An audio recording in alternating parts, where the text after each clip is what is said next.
Ration വാതിൽപ്പടി സേവനം നൽകുന്ന കരാറുകാർ നടത്തിവന്ന സമരം അവസാനിപ്പിച്ചു. നവംബർ മാസത്തെ 60% കുടിശ്ശിക തിങ്കളാഴ്ച നൽകുമെന്ന് മന്ത്രി GRL ഉറപ്പു നൽകിയതിനെ തുടർന്നാണ് 25 ദിവസം നീണ്ടുനിന്ന സമരം അവസാനിപ്പിച്ചത്. തിങ്കളാഴ്ച മുതൽ വാതിൽപ്പടി സേവനം പുനരാരംഭിക്കുമെന്ന് കരാറുകാർ പറഞ്ഞു. ആദിൽ പാലോട് വിവരങ്ങളുമായി. ആദിൽ, സമരത്തിന്റെ ഒരു ഘട്ടം അവസാനിക്കുകയാണ് എന്നാണോ മനസ്സിലാക്കേണ്ടത്?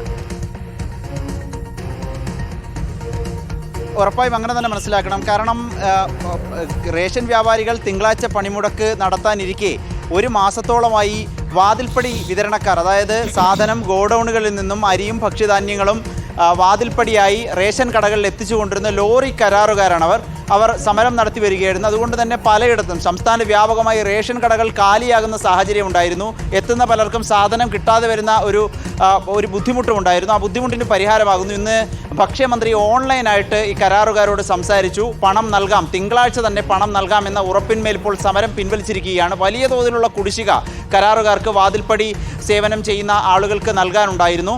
അതിൽ സെപ്റ്റംബർ മാസത്തെ 40% തുക നൽകാനുണ്ട്, അത് നൽകും. ഒപ്പം നവംബർ മാസത്തെ പൂർണ്ണമായുള്ള കുടിശ്ശിക തീർക്കും. ഒക്ടോബർ മാസത്തെ പൂർണ്ണമായിട്ടുള്ള കുടിശ്ശിക തീർക്കും. നവംബർ മാസത്തെ 60% തുക നൽകും. എന്നിങ്ങനെയുള്ള ഒരു വ്യവസ്ഥയുടെ അടിസ്ഥാനത്തിലാണ് ഇപ്പോൾ സമരം പിൻവലിക്കാൻ കരാറുകാർ തയ്യാറായിരിക്കുന്നത്. സമരത്തിൻ്റെ ഒരു ഘട്ടം സ്മൃതി പറഞ്ഞതുപോലെ ഇപ്പോൾ അവസാനിപ്പിച്ചിരിക്കുകയാണ്. അത് സമവായത്തിലെത്തിയിരിക്കുകയാണ്. ഈ റേഷൻ വ്യാപാരികളെ എങ്ങനെ സമവായത്തിലെത്തിക്കും എന്നൊരു ആലോചനയാണ് ഭക്ഷ്യവകുപ്പിൽ നടക്കുന്നത്. സ്മൃതി. ശരി, ആദിൽ പാലോടാണ് വിവരങ്ങൾ നൽകിയത്.